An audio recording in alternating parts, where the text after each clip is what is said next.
The first question will be easy. Tell me your first and last name and how to spell it. My first name is Jesus, with an accent on the U, Jesus, and last name is Seade, Seade. In your position? Undersecretary for North America and Chief Negotiator for Trade Issues in North America. So we'll jump right into it. Last year you visited Los Angeles to establish the Los Angeles and Mexico Committee. What was the purpose of that and why LA? Well, LA is a huge city. It's a very important city in the economy of the United States. It's the most important local economy close to Mexico. California is a fantastically important state for Mexico. It's Mexico's best friend in the United States, in addition to having a massive amount of trade and investment and cultural flows and everything, population also. And Los Angeles is the biggest city in California. So we have had a lot of cooperation with LA. And we just thought a couple of years ago that it would be nice to give that more structure and to create a committee that has people. It's a committee very ingeniously created with people in about 15 areas from each country, from each side, Mexico and LA, responsible for each area. For example, somebody looking at the gastronomical issues, somebody looking at hospital services, somebody looking at, these are real examples, somebody looking at sports, and you have a counterpart. So they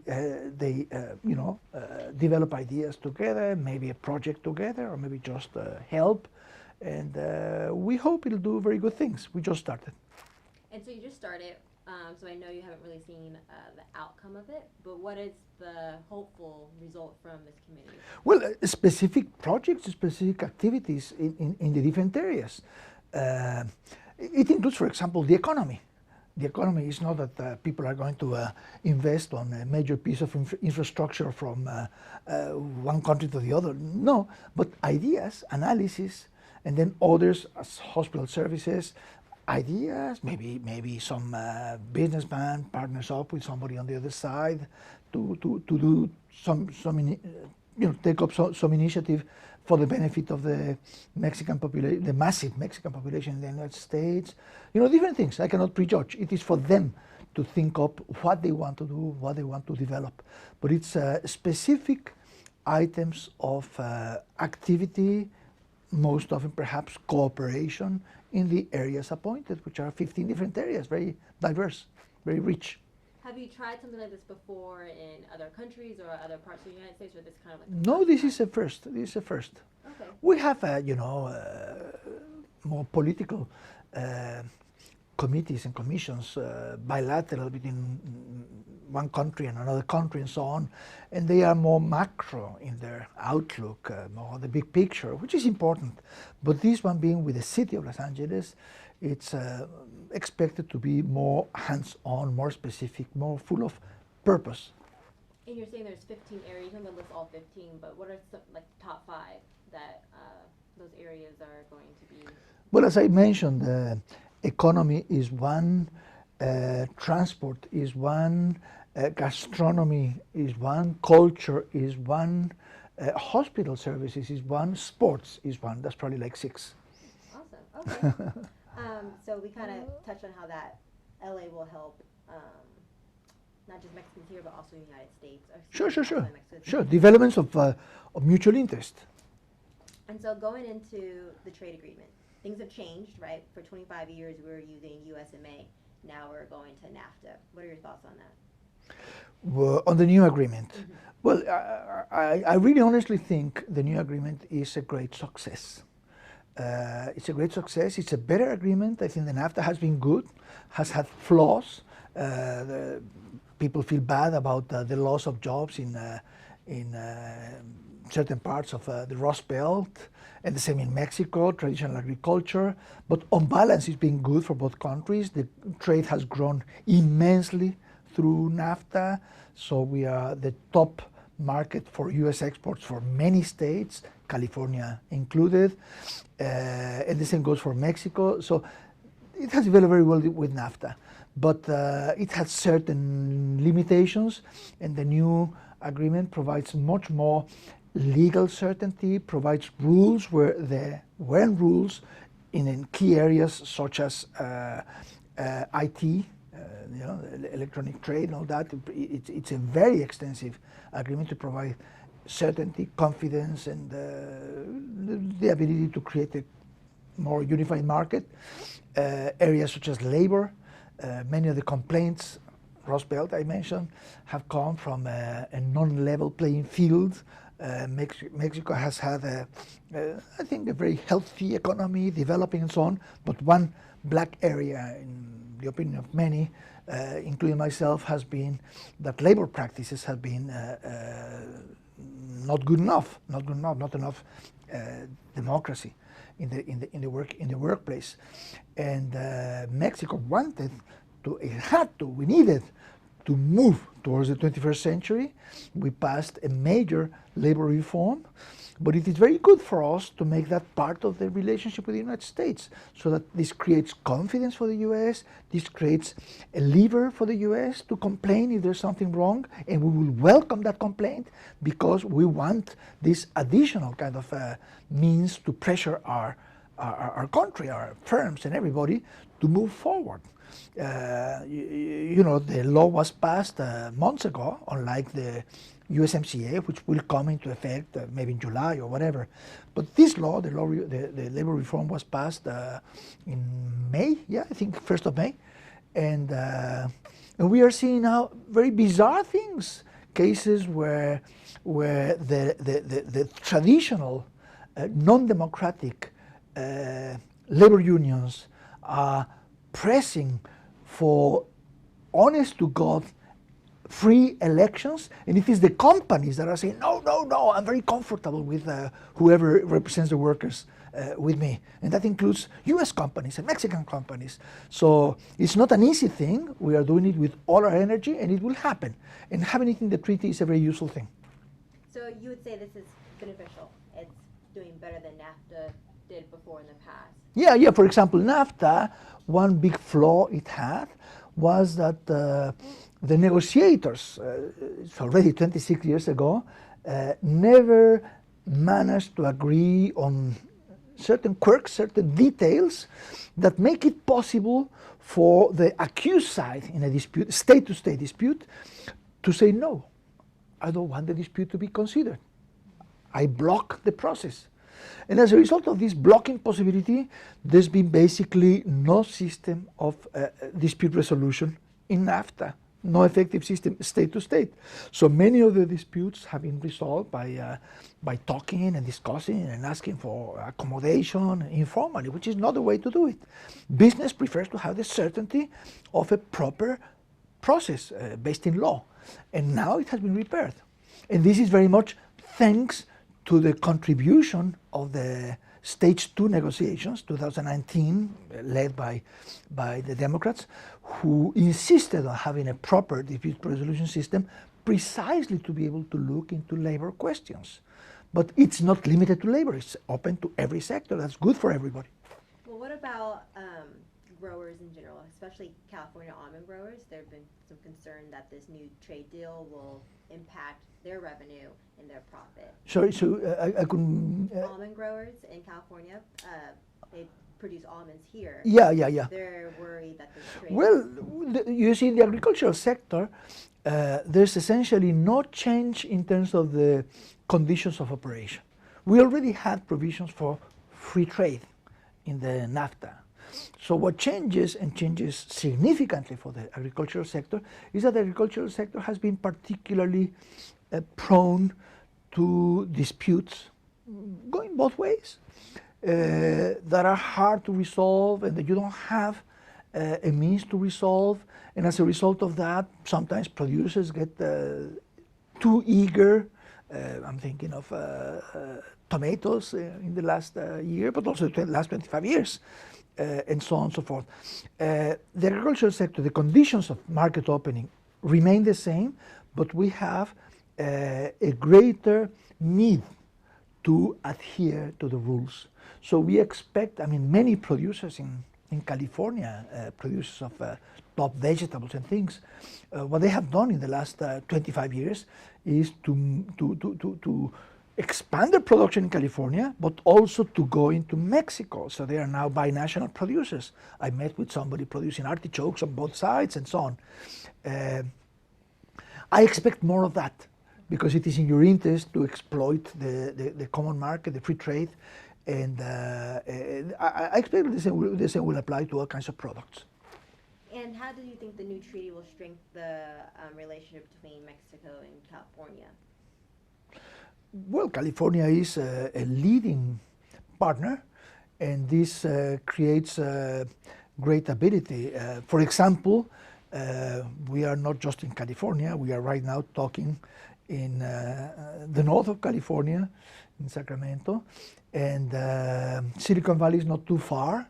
Silicon Valley is a point of pride for your country, for this country, but in particular for California.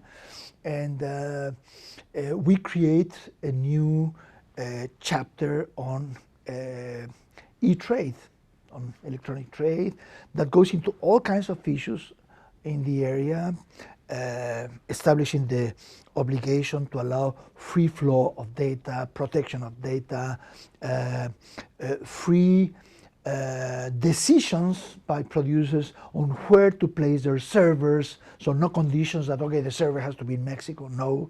So it creates really optimal conditions for the IT industry to use the more integrated market. Of course, the U.S. economy is the biggest economy. It continues to be among the three, but it is complemented very usefully by Mexico, which is also a big economy, by Canada. But Mexico is an economy of 135 million people, younger, growing. So there will be, without any doubt, activities that are better done in Mexico for the other activities to flourish even more from the United States and to develop a more dynamic, integrated industry. So I see that happening in many areas, agriculture and IT too. Examples of great importance to California. I like that answer. It's very honest. Let's talk about the debate going on with the border. First, how do you feel about this border security happening? Well, there are many aspects. When it comes to the wall, how do you feel? Oh, the wall. Well, we certainly don't like it. We are not going to pay for it. It's something being built and that would be built within the United States, so we cannot interfere with internal decisions of the United States. We are respectful. The relationship has been, despite specific items, has been one of great respect, particularly at the level of the two presidents.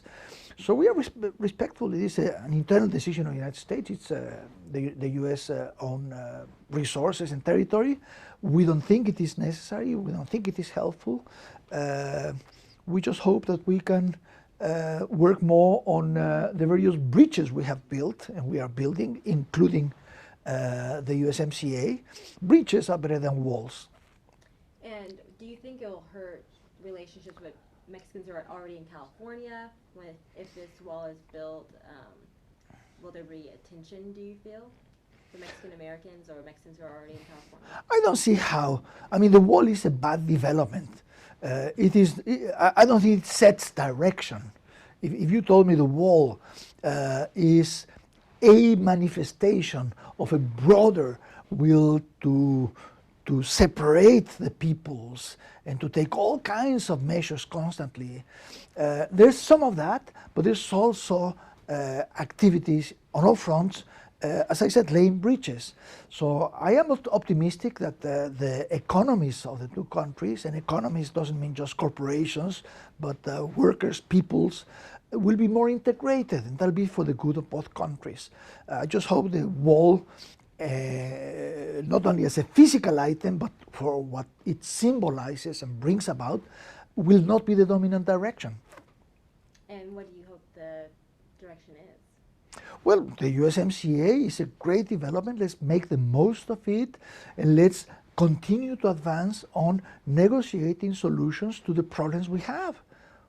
For every major problem, almost, I mean, not every major problem, but pretty much for many of the major problems the U.S. has, Mexico has the same problem under a different name, the other side of the coin, whether it is drugs, your kids dying, and the violence that it brings to our country from the production. So we have to tackle the production and the consumption. We have to tackle the security issues. We have to tackle the arms, illegal arms trade, which is the first area where we have made very good progress. So we have to continue to press with that to control, to stem illegal flows of arms.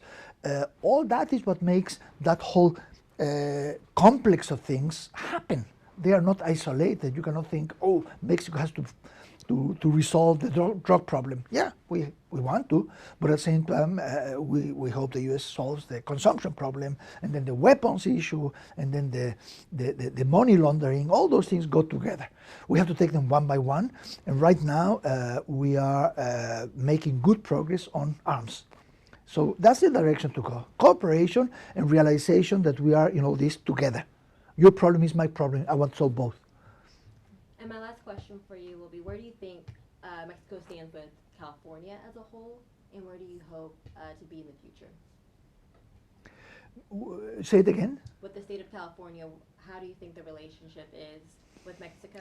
Well, the relationship with California is exemplary. It's really very good. We are neighbors, and we behave as neighbors that want to be good neighbors, and we are good neighbors. We have problems. We have problems of, for example, pollution on the border. The USMCA makes a contribution to that, by the way, in various ways. We're going to tackle the Tijuana pollution problems. We'll also, we have also agreed, a long-standing proposal of Mexico has now been accepted by the United States after 15 years of Mexico putting our money down to recapitalize the NAT Bank, the North American Development Bank, whose focus is environment all along the border on both sides.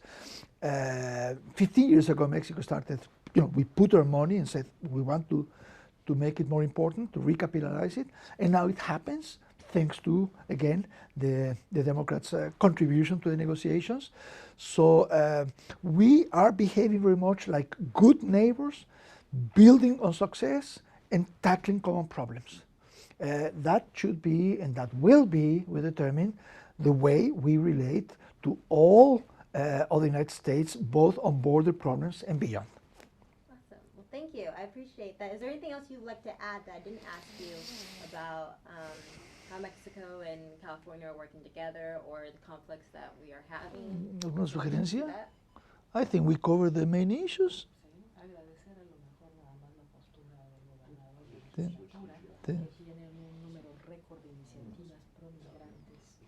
La legislatura. Yeah, let me just add a word that the good relationship that I already acknowledged and underscored between Mexico and California happens partly by itself because California loves Mexico and Mexico loves California, but very much also because of the great stance taken and leadership from the governor. And also from the legislature, so taking lots of activities, initiatives that help this relationship. So I really would like to express my deepest thanks and appreciation to the governor and to the legislature. You touched on pollution, and are you talking about the Tijuana River Valley, that sort of thing? Yeah. Can you touch on how can that be better? Because it seems to have been a problem for like the past 20 years, and it's conservation's changed over the years a little bit, well, but there's still a lot of a problem. We already have a mechanism that as such has worked quite well, a joint commission with joint leadership and so on. We just have to put more attention to this commission, more political support, resources, and commitment.